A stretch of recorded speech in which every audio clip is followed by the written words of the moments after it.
mad. And so I was like, what the fuck is going, and I was like, oh, all these side effects of steroids that you hear so much about, they seem to hit you pretty hard when you're off of them. And I got acne too. I don't ever have acne. Yeah. It's like all this stuff happened to me when I was off, and I was like, holy. And yeah, I was super like melancholy, like you said, like just just numb. Yeah. And I've only felt that similar numbness one other time in my life, and it was a couple years ago when my mom died. When my mother passed away, I told my wife, I'm like, I don't know how to explain this to you. I don't understand what I'm going through, but I'm just probably going to be a little weird for a little while. And she's like, well, that's fine. You're allowed to be weird. Your mom died, you know, and you were really close to her. And I was like, yeah, I don't know how to describe this, but I just feel so numb. I don't seem to care about anything one way or the other at the moment. And luckily for me, just over time, it sort of started to, you know, work itself out. But that was I would rather have like a feeling, you know, because like a feeling you sort of know what to do with, but that middle ground, that kind of gray area was just, it was terrible. Yeah, real depression is, I think that's what real depression is. You can't, it's like hard to pinpoint or label it. Yeah, it's like a feeling of nothing. And that's like a scary thing, because yeah, like you said, I'd rather feel upset, or I'd rather feel sad than like completely indifferent to anything and everything. My brother Mike was bipolar, and he committed suicide as well. Yeah. And my brother, he utilized performance enhancing drugs, but he was real like up and down with just about everything. And when he killed himself, he was at a treatment center, and you know, I believe that he was off testosterone at the time. And they were giving him like other medications and stuff like that too, but he always seemed to have a rough go of it when it came to that sort of stuff. He was also addicted to drugs. And what had happened with him is they said, we can't give you treatment unless you're sober. And he's like, but he needed treatment for being bipolar on top of needing treatment for, they're separate things. You're bipolar and you're addicted to drugs. Like you need treatment for both. Yeah. But they wouldn't treat his bipolar disorder unless he was clean. He's like, I can't get clean because I'm bipolar. Like, what part of this do you not understand? So it was always super frustrating with him. Mental health, I think, still hasn't moved far enough along, even nowadays. But this is, you know, about 10 years ago when some of this happened. And he was always conflicted, and he was always real up and down with his emotions. And that's what happens when someone's bipolar. But I think on top of that, it was exaggerated because he took hormones, because he took testosterone. Yeah, for and sure. I think at that time he was off of everything. And so not only was he like, you know, manic with his mood would go up and down, but I think now he was way down, which sucks too, because it seemed like at the time in communicating with him, I mean, I talked to him the day before and he told me not to be a that's he pretty much told me that all the time. Being my oldest brother. Good advice. Beat me up all the time. But I talked to him the day before, and he just, you know, he seemed like up, you know, like he didn't seem up like manic in that direction either. He just seemed like positive. I was like, this is cool, man. This is a good spot for him to be in. And then the next day, the reason why he told me not to be a is because I told him that I was going to power lift the next day, and I was going to break this record that was in the USPF, this federation that was around at the time. I don't even think anybody competes in it anymore. And I was telling him, I said, it's going to come down to the deadlift. He's like, yeah, you're kind of a with your deadlift. And he's like, hey, when it comes down to it, he's like, you know, make sure you kind of stick that deadlift. You know, make sure you push all the way through the whole meet. And he's like, I'm sure you'll break the total record and stuff. And yeah, I competed, I did the meet, and I broke the record, felt amazing. And then the next day, my dad called me, and, you know, I think I had run that scenario through my head a bunch, that I was going to get that I was going to get a phone call or something like that, where he's you know, I received other phone calls where he was like going to jail because he was violent with somebody or whatever in those situations. But, you know, I still have that. Like I have almost like PTSD over it. Like I can still hear my dad's voice saying, your brother, he's dead. You know, I was just like, it's just a horrible thing for a family to go through, mental illness, addiction to drugs. And you're just seeing so many people now that are dealing with both. And it sucks. And I hope for some people they find some comfort in some other things. They find some comfort in getting outside and lifting. And I realize that those things can seem like total bull things when you're behind and when you're stuck. Like I get it. Like if I told my brother, yo, let's go for a walk, it's gonna be good for you to get sunlight, he would have said, fuck you. Right. Like, and again, I don't pretend to understand the way that he felt, but I can only imagine. It must be crippling. Yeah. How did your brother take his life? When someone like that dies, a really unfortunate thing is, I remember when I went to the place where he killed himself, I went to this treatment center and there's a bunch of names on the wall. And I'm like, what are these names? You know? And someone like, oh, it's all the people that died over the years that came here. I was like, holy fuck. It's like a World War II memorial or something, you know, with all the names on it. I'm like, oh my God, this is terrible. And there was like tons of names there. But my brother died, they think, because he was huffing like dust off, something that you use for like your computer.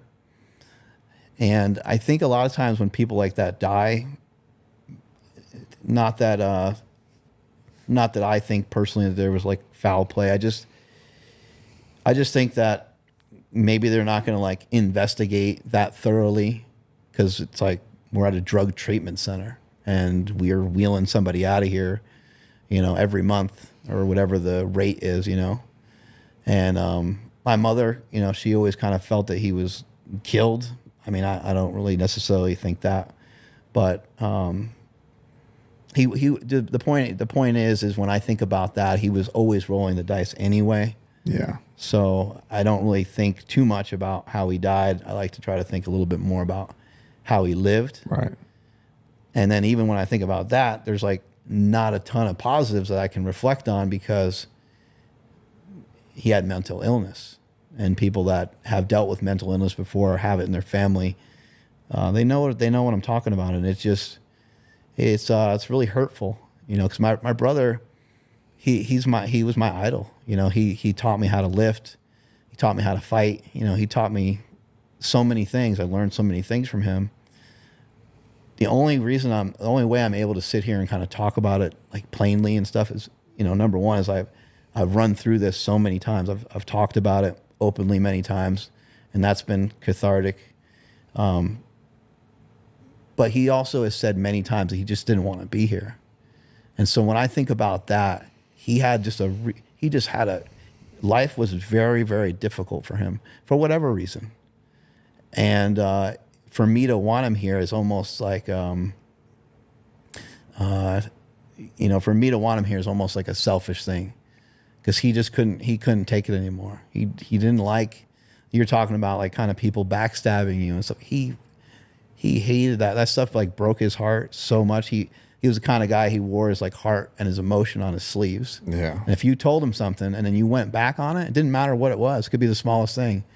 He would not understand that. It would, you know, really make him super frustrated. So that's kind of the way I look at it. And he was a big reason why I'm sitting here today with you talking to you, is because he got me into lifting in the first place. Yeah. That's amazing, man. I just losing family members, and it's I guess kind of at some point a complete inevitable, obviously, but I guess losing them in ways that is just like, you know, you talk about it being selfish to want him in your life. It's like, is it though? You know, because Yeah, I want him here because I love him, but Yeah. I know how hard life was for him. Yeah. And so that's what I mean. It's like, I don't want him, to have to agonize just to keep me at peace. How do you get, it's like, it's so tough because it's like, how could you have gotten someone to change their perspective on life? You can't. That's the thing, when I think about my dad.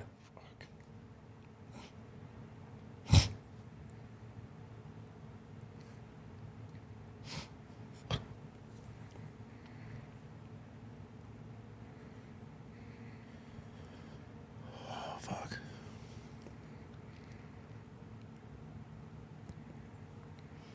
Oh man, I thought I wasn't gonna do it. Thought I had it. It happens to me all the time. I remember going to trade shows and just randomly someone would come up and they're like, hey man, I listen to you. I follow you. I'm a fan. I have mental illness in my life too. I'm sorry about your brother. They're still saying it many, many years later. And it's just something will hit me sometimes, or I'll be in my car and a song will come on Yeah. that he was cranking. My brother was the coolest guy in town. He was my hero. Was 6 years older than me. So when you're a little kid and you get to kind of be around like bigger kids and stuff, it's everything to you. Yeah. So the music he'd listen to, the things he would do, I was into all of it. He loved pro wrestling. He loved football. I loved pro wrestling. I loved football. It's like whatever he was into, I was super excited about and super into. So sometimes now, even just watching football, or he was into pro wrestling, like I'll be watching a wrestling match and I'll want to grab my phone and call him because I never deleted his number. Yeah. Like I'd never had it in my heart to get rid of his number in my phone. I'm like, no, I'm keeping that in there. And so it's just these little things like that. You're like, no, it's not going to get me today. It's not going to, but Yeah. I think crying over it, I think is healthy and powerful. It's what I was gonna say. What's so interesting to me is like I have the perspective now that I have in my life that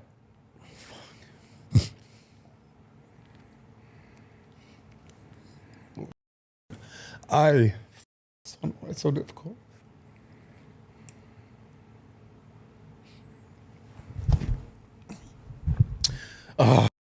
That like I only have partly because of him not being here. So it's like That's wild. Yeah. almost entirely because it's like I think in my head I wish I could, like how could I have, or how could someone have, obviously I couldn't have been the kid that I was at 6. I didn't know any of this that I know now, but it's like you wish that you could have showed them like a different side of things. But I don't know, it's so difficult right now. It's weird because I only know the different side of things because I was forced to see it a different way. And for everything that I've learned now, I have the perspective that it's like, damn, I wish I could have given that to that person. But I only have that perspective because of what I went through. So it goes back to the whole thing we were talking about earlier about like why people do this and that and all these things is because they only know what they know to that point in their life. And I know something that I wish I could have given to someone, but I wouldn't have known it if I didn't go through it, and he didn't have the people around him or enough know-how to be like, okay, I can try to look at things differently, even though this is happening to me right now, to know that there's still so much more for me. Or for me, maybe directly things in my life are like, almost like I felt like I had to prove to my father or to people in my life that I'm good enough, I'm going to be good enough. But that only spawned because of what I went through that was the passing, right? Right. So it's like I could sit here and talk about it all day about how I wish it was the thing that he could have known, but that's also just life. Like you can't. You kind of just know what you know at that point that you know it, and you make your decision based on it. And that's what he chose. So it's just weird, like sadness, but at the same time, sort of like, I don't know, joy that I have around it that like, at least I know this now, and at least I can give it forward, Do you want to be a father? Yeah. Yeah, it'll be your opportunity to show that perspective that you're talking about. Be your opportunity to, it's so hard to just think about your worst day. Think about, anybody listening to this right now, just put yourself in that spot. Think about the worst day of your life. And then just imagine if that just went on every day, or it felt like that, or that was your interpretation of the day, that every day was kind of a cloudy day. I think sometimes that's what happens when people have a mental health issue. I think a lot of the days are like that, and they just feel like, and a lot of times people try to get help, and it's like, what kind of help can they get? They're just going to get pills. They might get some treatment, and treatment can probably benefit a lot of people. But even treatment, like we said earlier, it's a lot of work. It's a lot of like digging through your soul, and a lot of people in general don't like doing that. It's like it's almost a little similar, like putting off a surgery that you could use that would probably be helpful, but you just don't want to get, because you don't want to be up for a bunch of months. Yeah, like time. And for some people, it also might take, like, literally someone might have to like not work for like a year